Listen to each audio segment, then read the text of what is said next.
It's we really didn't deliver this weather just for you. But I don't mind it at all. It looks very pretty. We don't see this in Malaysia, unfortunately. Yeah, I know. Maybe you can export this Oh, sometime. I'll tell you, having lived in California, I kind of prefer it your way. I think it's pretty if you're inside looking out. Yeah. All right.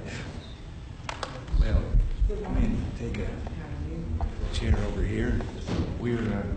These are our own. I see. But the two groups of prestigiators would come and we came. Real fires. I was in Davos once, and they had the fireplace, and they asked me whether I would like to have a fire. So I tried on my own.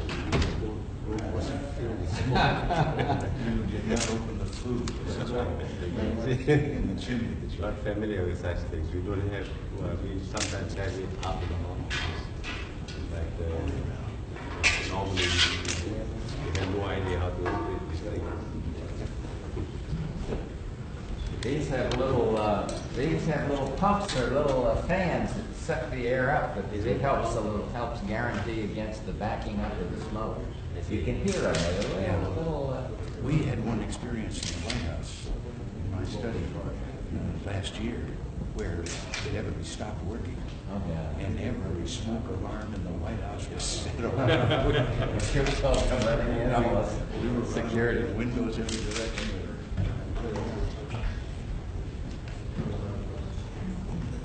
Wouldn't really remember the fellow that burned down the White House. Has it ever been burned down? The White House? Has it ever been burned down? Yeah, it completely burned out.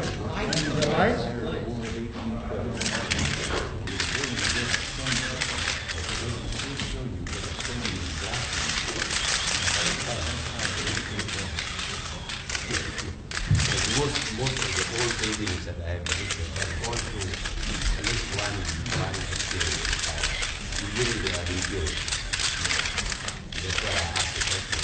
I've been here before on a tour. See what the White House was like.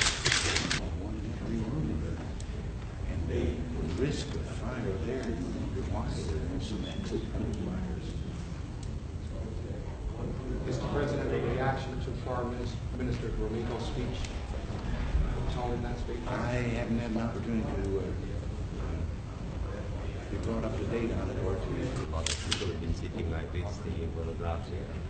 Mrs. Thatcher also has got a fireplace where you shake hands and photograph, take pictures.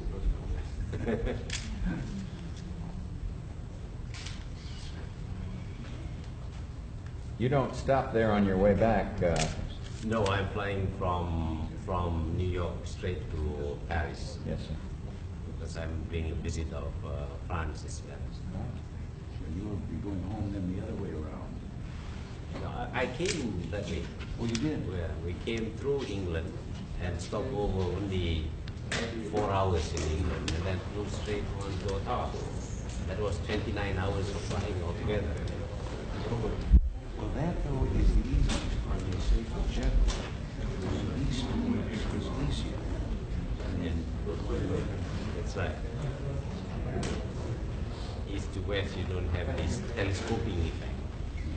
When you're going eastwards, you find the sun disappearing too quickly. When we were in Korea,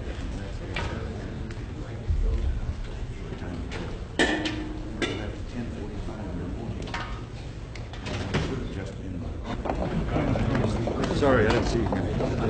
It's the capital of being in California. Yes.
Mr. Romulo retired the other day, the president, and as Foreign Secretary, Mike is a good friend of mine. The president knows him well with this uncertainty about the country to be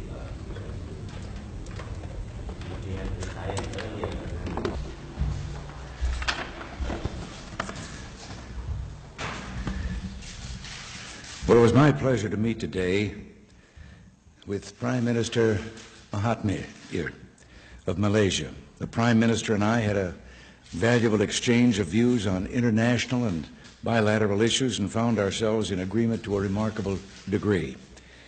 We both attach the highest importance to the global economic recovery and believe a more open system of international trade and investment is essential. Our economic upsurge in the United States is helping spark new economic growth worldwide. Part of our discussion focused on trade and commodities, which is significant to the well-being of Malaysia. Prime Minister Mahathir's creative leadership has been instrumental in developing the U.S.-ASEAN understanding of tin. Malaysia shines as an example in many areas. Its vibrant economy, complemented by balanced social development and flourishing democratic institutions, should serve as an inspiration to developing nations. On the international scene, we discussed the situation in the Middle East. Although we have differing views on certain aspects of this complicated situation, we both seek an end to the turmoil that has engulfed the area for too long. We also reviewed the situation in Southeast Asia, where Malaysia is playing a vital role in maintaining the region's peace and stability. Malaysia deserves the world's respect for its continuing efforts on behalf of the many refugees that are fleeing communist persecution. The United States applauds ASEAN's determination in these troubled times. We wholeheartedly support, for example, the program for a resolution of the Kampuchean problem. The unity among the member states of ASEAN is an inspiration for all of us. After my very pleasant meeting with the Prime Minister, I'm confident that ties between Malaysia and the United States are strong and friendly. We can expect increased opportunities for contact between our two peoples on both the official and private level. For our part, we look forward to continuing the dialogue begun today and appreciate very much the Prime Minister's visit.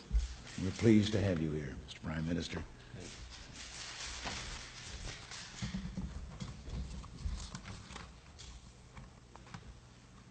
Mr. President, ladies and gentlemen, my delegation and I are pleased with the very frank discussions we had this morning with you and your cabinet colleagues.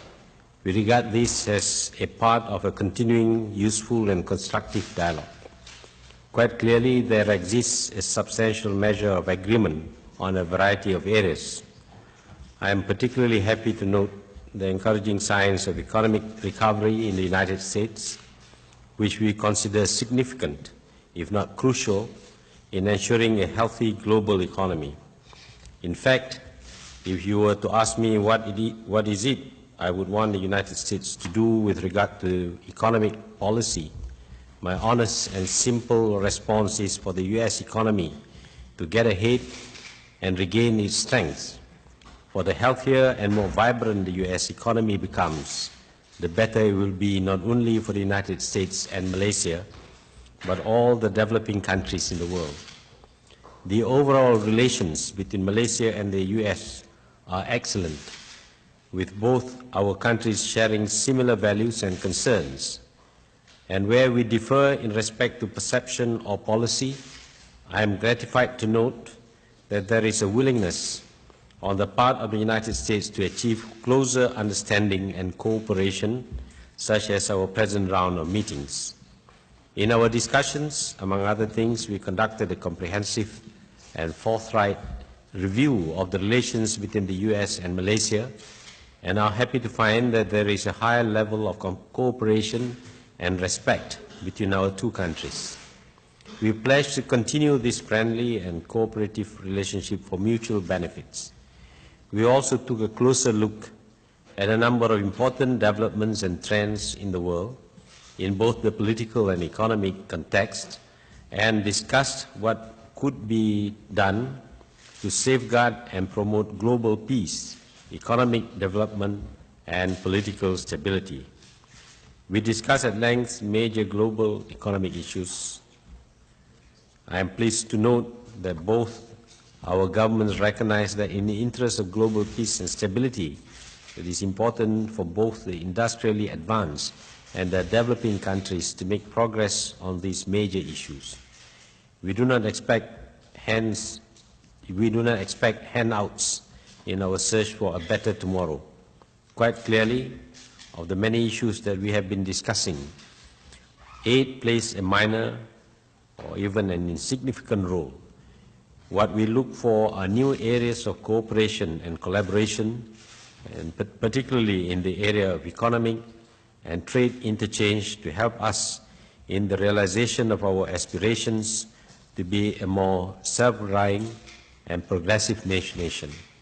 Mr. President, I would like to thank you very much for the time that you have given me and my colleagues, and also for the time that members of your cabinet have spent with us this morning. And I would like to thank you for the friendly discussions that we have had. Thank you very much.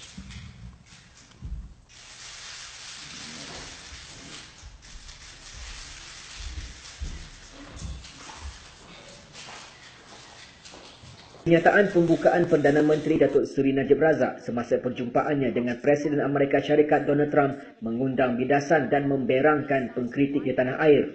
We come here with a strong value proposition to put on the table. Number one, we want to help you in terms of strengthening the US economy.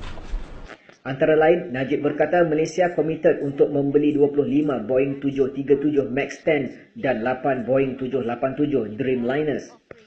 We intend to increase the number of Boeing planes to be purchased by MAS.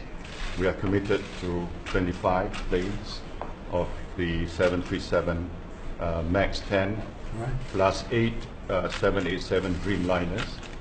And there is a strong probability, not possibility, probability that we will add 25 more 737 MAX 10 in the near future. So within 5 years, the deal will be worth beyond $10 billion. Najib juga mengumumkan bahawa kumpulan wang simpanan pekerja KWSP akan melabur 3 hingga 4 bilion US dollar sebagai membantu pembangunan semula infrastruktur di Amerika Syarikat. Employee Provident Fund, which is a major pension fund in Malaysia. They've got quite a big sum of capital to be exported. They have invested close to $7 billion in terms of equity in the United States, and they intend to invest $3 to $4 additional billion to support your infrastructure redevelopment in the United States. Walau bagaimanapun, beberapa pemimpin pembangkang Malaysia membidas ikrar Najib itu di Twitter dan mencadangkan agar Perdana Menteri memberi tumpuan kepada ekonomi negara sendiri bukannya membantu negara kuasa.